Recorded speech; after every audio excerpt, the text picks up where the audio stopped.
Hey, podcast friends. This is Dr. Steve Hewlett with the podcast, Simple Healthy Choices for Weight Loss, where every week we help people who have realized that as their health has been declining over the years, the number of medications they are being prescribed is increasing.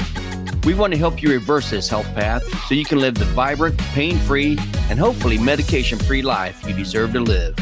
If you'd like even more information on this topic, you can go to Amazon or Audible and pick up my book, Your Plate is Your Fate. And if you think my book helps you on your new health path, please tell your friends and leave a review where you purchased it. Hey, welcome back, podcast friends. And I am getting ready to start another little series of nutrition, just to explain what actual nutrition means to you. And so this first one is going to be why protein is important. And I've got to tell you, protein is extremely important. First off, as you probably already know, our bodies are made up of 60% water. Okay, we're mainly water, but of the other 40%, half of that is protein. That's how important protein is. We need a lot of protein. And the reason why is one, protein, every single structure in our body is made out of protein, every single tissue. So our bones, ligaments, tendons, liver, brain, skin, fingernails, everything, every organ is made up of protein. So that's why we have to have this. But besides just the structural function, they're the master regulators of a lot of the chemical reactions that happen in our body. So there's lots of enzymes, all the chemical reactions that are happening in our body all the time, producing energy and using our nutrients so we can grow, heal, thrive, and survive. All these things take enzymes, and enzymes are made from protein, or actually the amino acids that are in protein or make up protein. And they also support all the energy production that our body has. They're important for cell-to-cell communication. We use proteins for everything. It also helps to balance our hormones, and they're very, very important mediators in our immune system. We need proteins in order to be able to fight infections. And they make up a lot of the antibodies, and that's what is used to actually inactivate these pathogens. And it's important in a lot of hormones. Protein, there are some hormones like insulin and thyroid hormone that are made up of proteins. And then all our neurotransmitters that we hear about, that epinephrine, which is adrenaline, or norepinephrine, which is noradrenaline, serotonin, dopamine, those are all made out of amino acids, which come from proteins. The other important thing is to know that almost every single cell in our body uses proteins, and therefore they're getting repurposed. Our cells are breaking down proteins all the time. And when they break down the proteins into these amino acids that we'll talk about, some of these amino acids can be reused and a lot of them get excreted. So you're going to have to continuously eat protein so you can give your body the nutrients that it needs. And remember, so we've already looked, it's good for all the structures, it's used for all our chemical reactions, it's used for regulators in our bodies. But what I did not say is that protein is used for our energy. Protein is not supposed to be used for energy. If you've listened to some of my past podcasts, you realize that protein is essential. We have to have protein. I'll talk about that in a little bit. But we need it for this. And what happens is when you eat protein, your body wants to use that for the structural effects and all these chemical reactions. It wants to use fat for its energy source. Fat is our body's main energy source, and we've talked about that in the past. That's why we have fat stores all over our body. It is not supposed to use glucose. That's why we just have a tiny, tiny amount of storage for glucose in our bodies.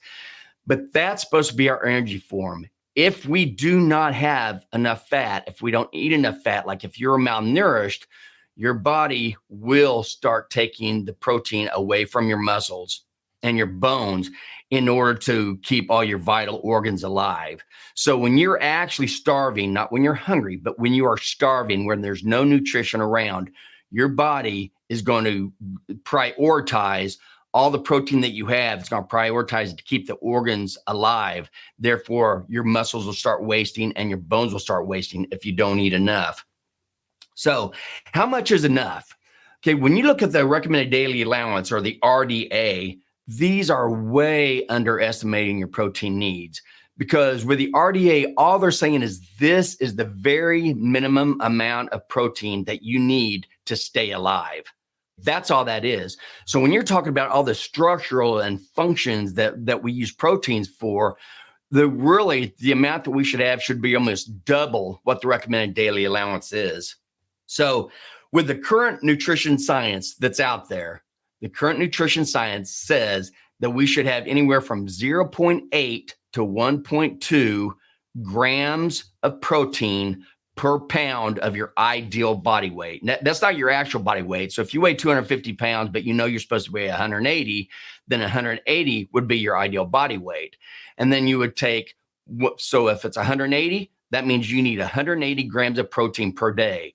But you don't try to do that all in one sitting. You break that up throughout the day because there's no storage form of protein. So you need to kind of keep the protein in your bloodstream all the time. So you kind of eat this frequently throughout the day or throughout your eating window if you're doing time restricted eating. And the reason why this is so important is because all protein is made up of, when you eat food, okay, when we've talked about this in the past too, when you eat all your macronutrients, which is protein, fat, and carbohydrates, you eat that in the solid form of protein, fat, and carbohydrates, but your intestines break that down into the basic building blocks. And that's what gets absorbed across the intestines into the bloodstream. So when you eat fat, it gets broken down to fatty acids. And these fatty acids are what gets absorbed in the bloodstream. When you eat carbohydrates, all carbohydrates, which means all plant-based food are carbohydrates. All carbohydrates get broken down to the basic building block of glucose. So every single time you eat a plant-based food, which is a carbohydrate, you are increasing the amount of glucose you're putting into your blood. So just as a side note, if you're having issues with controlling your blood glucose, the number one thing you would be wanting to do is stop eating glucose, which means stop eating carbohydrates, which means stop eating plant-based food, or limit it very much. And obviously, you never eat man-made food. Man-made food is just nothing but toxic junk. But anyway, so when you break down protein, you break it down to the basic building block, which is amino acids.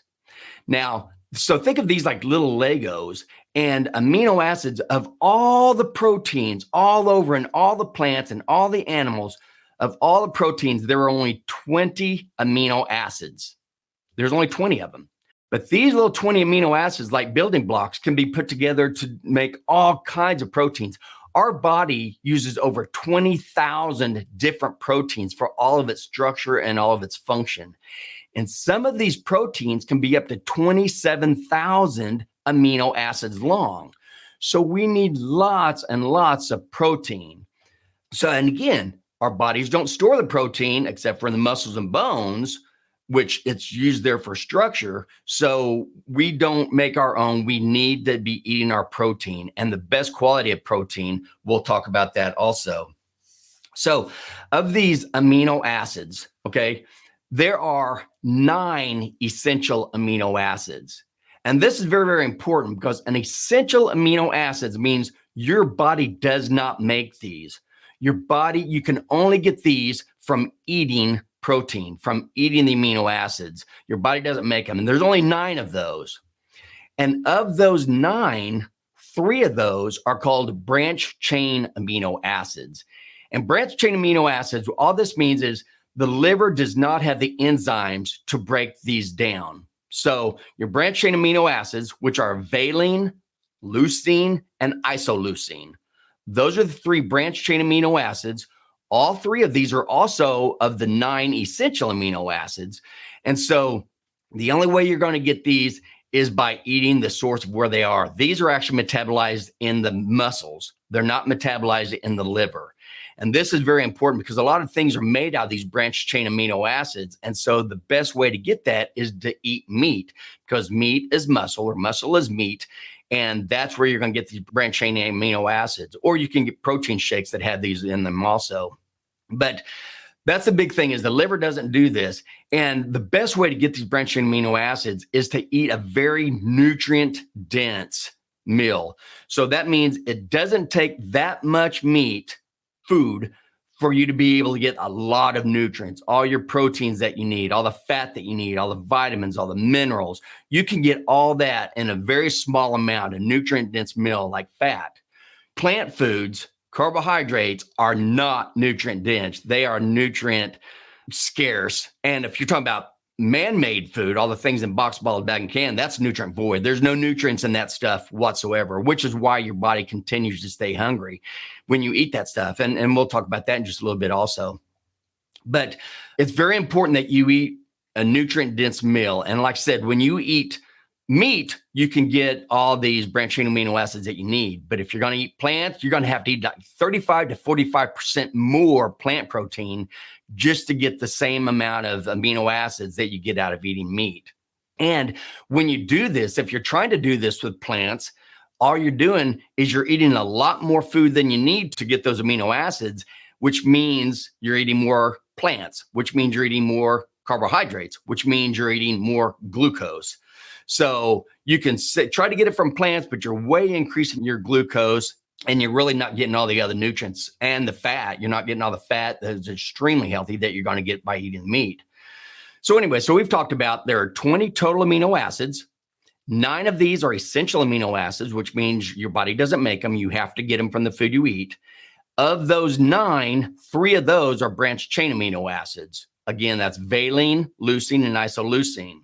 Of the other 11, so 9 are essential, 11 are non-essential. The other 11 aren't really non-essential. It means that your body does make these, the next amount of other things in your body. But of those, 7 of them are considered conditionally essential, meaning you have enough just with your regular nutrition. You're going to have enough in your body for just your normal wear and tear. But if you get really sick or if you get really injured, there's no way you can eat enough of these amino acids. You're going to have to build up more. I mean, your body isn't going to make enough more. You're going to have to eat them in order to help with the injury or the illness. And this is why nutrition is so important when you're sick or when you're injured. You really need to maximize your protein. And a perfect example of this is one amino acid called glutamine.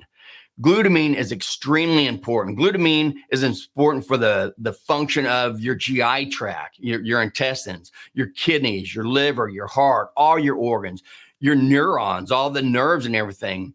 Glutamine is extremely important, all that.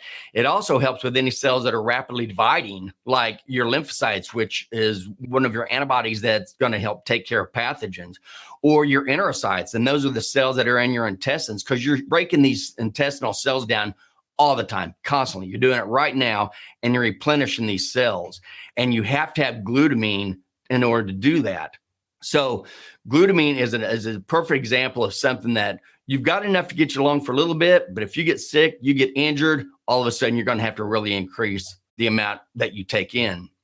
And this changes throughout your life too. When you're young, that you're going through a lot of growth. Your body, your bones are growing, your muscles are growing. You're going through a lot of growth. So there's a lot of things that help you with this growth when you're young. You have things like insulin, which helps with growth because that's a growth hormone. We've talked about that in the past. There is actually growth hormone, and there's also IGF, which is an insulin-like growth factor. And these are all very important when you're young, and these help you to maintain your muscle, your bones, and your structures and everything else that proteins do. So when you're young, you only need about 1.7 grams of an amino acid called leucine. Leucine is extremely important in all these things I just said with the growth hormones and everything else.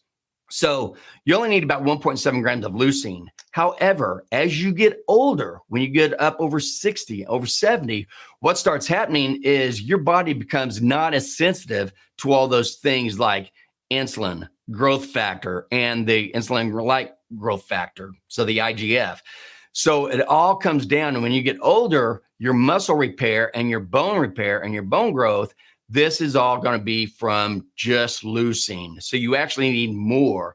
Instead of 1.7 grams of leucine a day, you're going to need more like 2.5 grams of leucine a day. In order to get this means that you're going to have to eat around 30 to 50 grams of protein per meal. And again, you need to do it per meal because you kind of want to space that out so you keep the amino acids going. Again, because we don't use stores except for our muscles and bones, and we don't use it. We want to use that for storage for our amino acids. So this is why if you don't have enough protein when you're getting elderly, as you get older, this is why your muscles start breaking down and you start becoming weak and your bones become more brittle. There's several reasons, but this is a huge main reason for this. And that's why a lot of elderly people fall. A lot of times people think elderly people fall and break their hip, but a lot of times what really happens is they break their hip and they fall. Or they stumble and they go to catch themselves and they don't have enough muscular strength to hold them up. So this is because they don't eat enough protein. So this is why it is very important for the elderly to increase their protein. And this is the time that a lot of elderly people really don't. And that's why they have the falls and the breaks and everything else that they do. So increase that. And again, it's around 30 to 50 grams of protein per meal, way above what the recommended daily allowance says we need. Now, there was actually a study, an NHANES study, which stands for National Health and Nutrition Examination Study. And in this study, and this is a huge ongoing study, and they look at all the nutrition different age groups. And what they found out is by age 71 and up, only about 50% of the women actually gets just their recommended daily allowance, which again, you need over double that. So you only have about 50% of the women that even meets that small amount of the RDA, and only 30% of men of 71 and up reach that minimum amount. And remember, you need twice that. So there are men and women in general are not eating anywhere near enough protein, especially as they get older. And that's why it's going to take the protein from your muscles and from your bones, and that's going to make you weaker. So now I talked all about this. One thing is, where do you get your protein? You're going to have to get your protein because you don't want to get it coming from your muscles or bones. So you're going to have to eat this. And this leads into what makes us hungry. And I'm not going to go deep into this because I've already talked about this in my episode 20 on what makes you hungry and not hungry.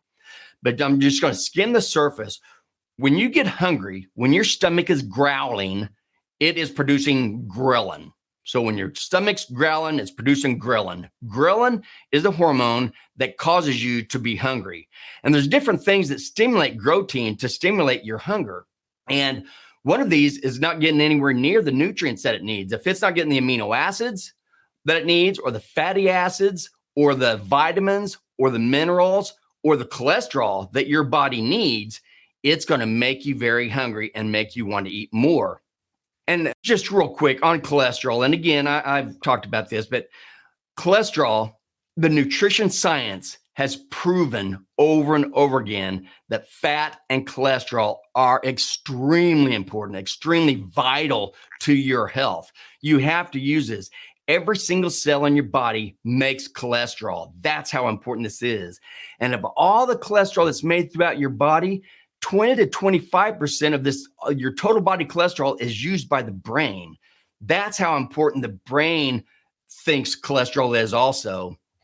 And so why does everybody say that cholesterol is bad? And it's been proven, the nutrition science has proven over and over again, high cholesterol does not cause cardiovascular disease.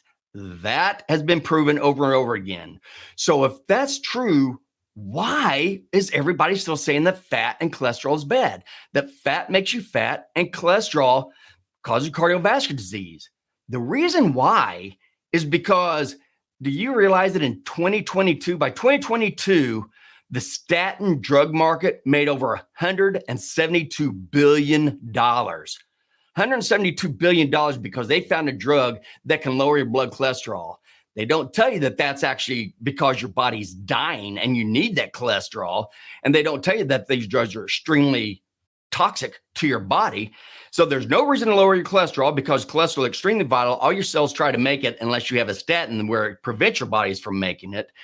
So please get that out of your mind. That has been proven over and over again. It just keeps getting fed on because of the food companies and the drug companies. The man-made food companies, they don't put fat and cholesterol in their food because it's going to putrefy. So they leave it out. That's why they tell you that it's bad, because they want you eating that food. And the drug companies are going to go right along with it because they want to sell you your statins.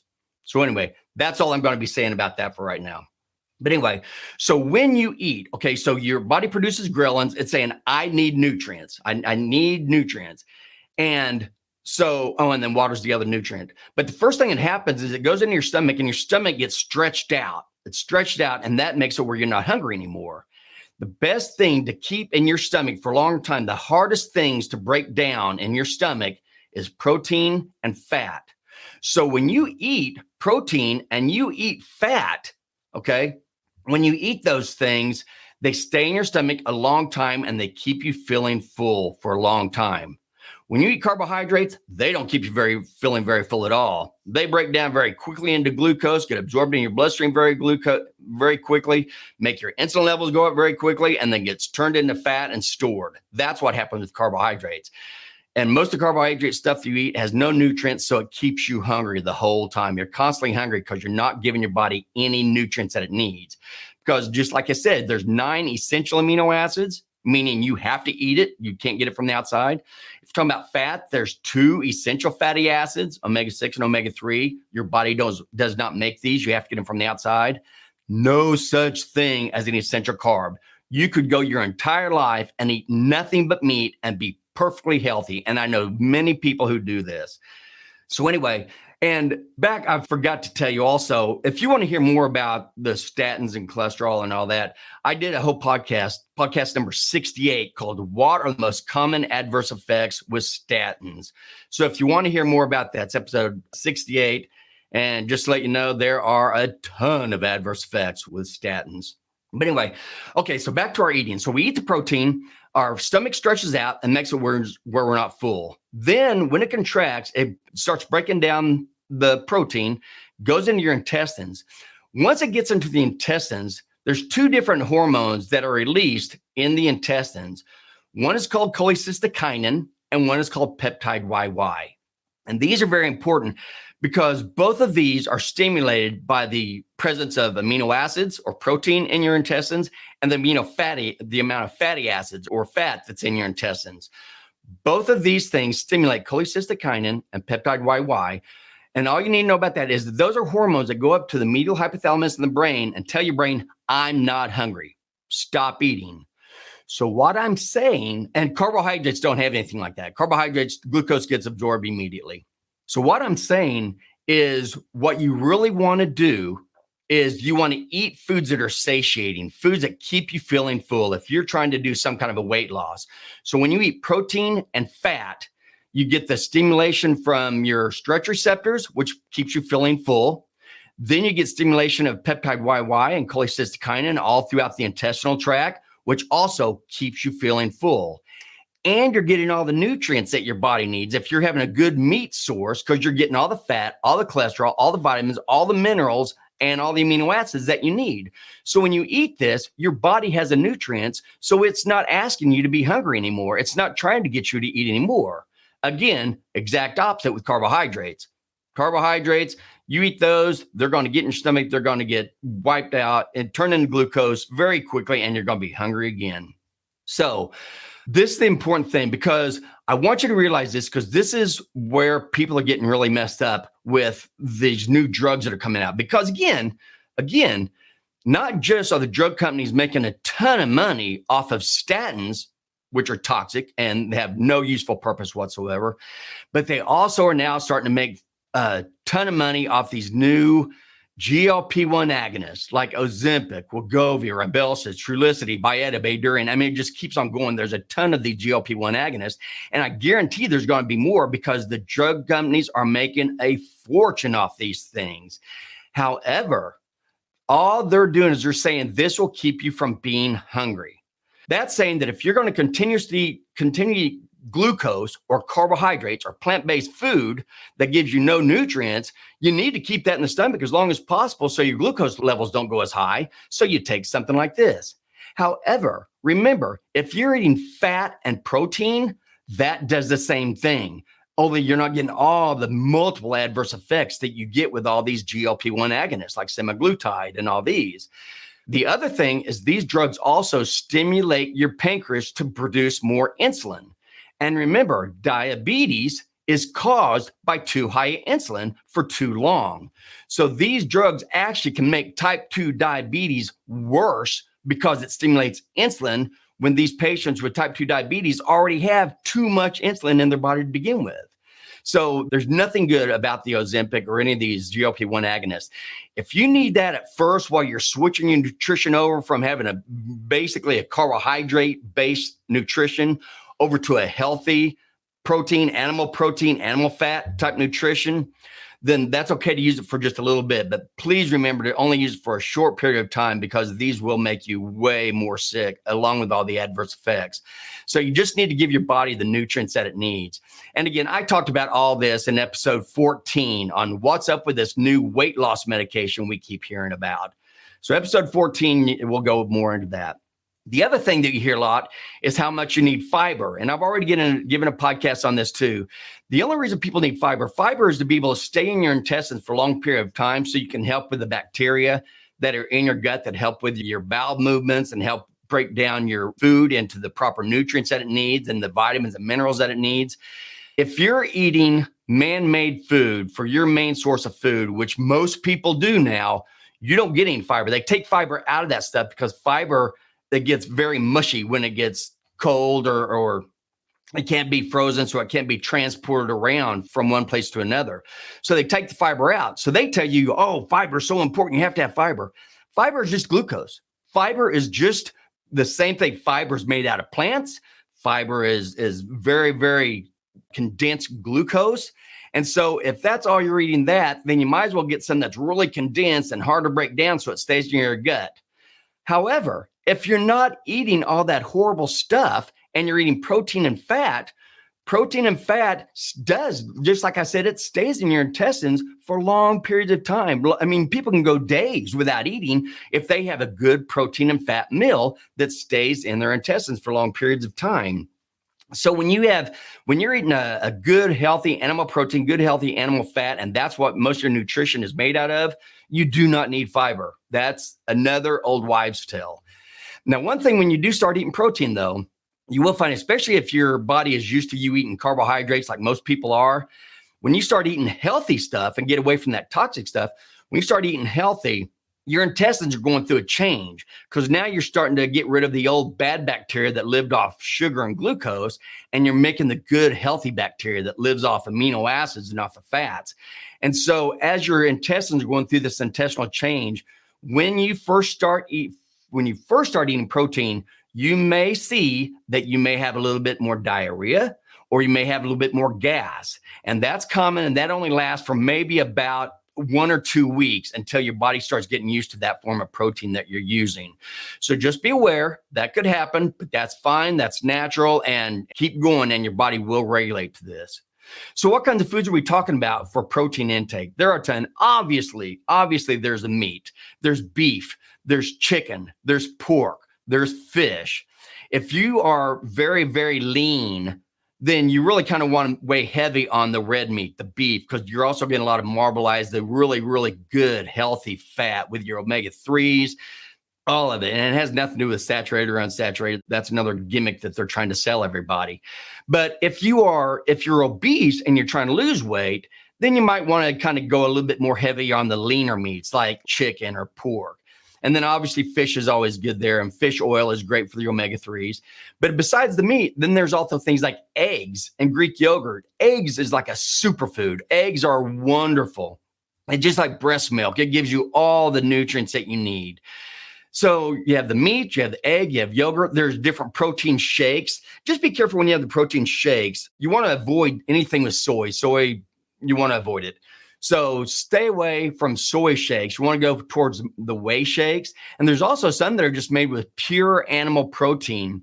And some of them are actually made with animal organs, so you get a lot of vitamin and minerals out of that. But it's all powdered up and it tastes wonderful. That's what we eat. And it tastes very, very good. So that's kind of shakes you want. When you do your shakes, you'd really kind of like that. That'd be a good one to have. You want to have a shake as a good thing after you exercise, after you walk, after you do anything like that. A shake is a good thing because you get protein in your body really quick, right? Because when you exercise, you actually tear your muscles down.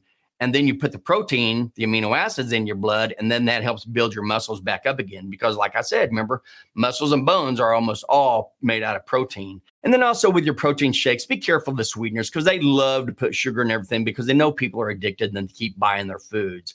So look at that and make sure that it doesn't have any of the artificial sweeteners, vegetable and seed oils, all the other horrible stuff that man-made food puts in there. But then you can do other things like with the protein powder and stuff. You can make protein balls. You can make protein bread out of egg and egg powder. My wife does that, and it is wonderful. They have different protein wraps, like egg wraps. If you get an egg wrap, like a tortilla shell, but it's made out of eggs, so it's all protein, you can make breakfast burritos with these egg wraps and scrambled eggs and sausage, and it is wonderful. Throw some bacon on there if you want to. And you can have fajita wraps. Get fajita meat or chicken meat or beef, and you can make wraps out of that. We also do protein bowls where you can make scrambled or ground beef, and then we'll put eggs in that too, mix it all up and just put that in a bowl, leave the shell off, put that in a bowl. And then you can just I can turn mine into a Mexican bowl if I want to. I can put some hot sauce, some jalapenos, on there if I want to. My wife, she can take that same bowl. She can make it into like a cheeseburger. She'll put some cheese on there and put some mustard. But these protein bowls are great. Just stay away from the shell because you don't want the carbs. You don't want to increase your insulin like I've talked about in all my podcasts. Then there's another good source is Greek yogurt. Greek yogurt is a wonderful source of protein as well. As far as the eggs, you can do eggs, do deviled eggs. We'll keep deviled eggs and we'll keep beef sticks in our house all the time. And Greek yogurt. Those are 3 staples we have in our house. So if we're hungry, if we want to snack on something, it'll be Greek yogurt, deviled eggs, or some good healthy beef sticks. That's what that keeps us satisfied. And there's a lot of good beef jerky.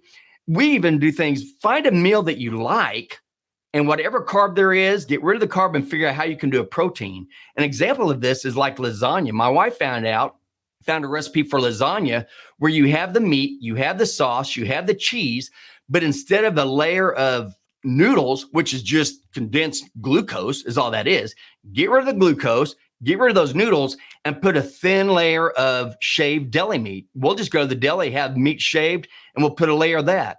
And then put more of our meat and then more of our sauce, more of our cheese, and then another layer of this sliced deli meat. You cannot tell a difference, and it is wonderful, and it's all protein. It's all giving you these amino acids that you need. So that's how you eat protein. That's what protein is made for. That's how our body deals with protein. That's where you can get protein. So the last thing, I'm just going to talk about how protein gets eliminated from the body. Because a lot of protein gets broken into amino acids, and these amino acids are repurposed. So you can break down a protein, get in all the different amino acids, and then your liver and your cells will put all these amino acids back together to make whatever protein they need. All amino acids, which is the building block of protein, has a nitrogen, carbon, carbon. Okay, then a nitrogen, carbon, carbon, nitrogen, carbon, carbon. That's how the molecule. My old biochemistry teacher back in college would call it the NCC waltz because it's just that NCC, NCC, NCC. And the only difference between these amino acids is all the little branches, all the other, atoms that are broken, that branch off each of these amino acids. And that's what makes one amino acid different from the other. But so since they all have nitrogen and carbon, all cells, as they break down your protein to utilize it whatever they need, it starts breaking down and puts this nitrogen and carbon into the bloodstream. This nitrogen that is produced from these amino acids breaking down so your body can utilize it, all this nitrogen goes to the liver, and the liver converts all this nitrogen into ammonia.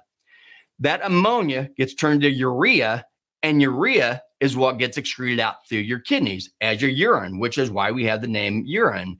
So urine is actually made 95% of it is water, but 2% of it is urea. And then that's the major part of urine. And then you have a little bit like 0.1% maybe creatine, 0.03 maybe uric acid. And then you have all your electrolytes like sodium, potassium, chloride, phosphate. The other thing your kidneys have, your urine has, is all the toxins that your body eat. It's the toxins that you inhale, the toxins that get absorbed through your skin. But the majority of the ones that are horrible, the ones you have 100% control over or pretty close, is the toxins that you eat. Because if you're eating man-made food, that is nothing but chemicals. It's artificial flavoring, artificial coloring, artificial sweeteners. Vegetable and seed oil is extremely toxic to your body. Fructose, which is toxic to your body. These are all toxins that your body has to get rid of. And the two biggest organs in your body that takes care of all the pollutants, and metabolic waste in your body is the liver and the kidney. The liver can tear some down, put it in the intestines so you can get rid of it that way, or it converts it into something that's water soluble so your kidneys can get rid of it. And this is why if you have a very bad health, the two main organs that get hit is your liver and your kidneys. Those are the two because those are the main ones responsible for getting rid of all these toxins. So that's kind of really all I had to have. I wanted to make sure you really understand how important protein is. Protein's made up of amino acids. There's 9 essential amino acids, which means your body doesn't make them. You have to get them from the food you eat. When in times of illness or in times of injury, you need to increase your protein intake because you have a lot of amino acids that you're going to need to have increased amounts of. Stay away from carbohydrates. Protein and fat will keep you feeling full. Protein and fat will give you all the nutrients it needs, so that also will keep you full. And there's all kinds of different ways that you can get protein, but that's the way. And without a doubt, a nutrient dense, the most protein you can get, the most amino acid you can get in a small amount is with animal protein.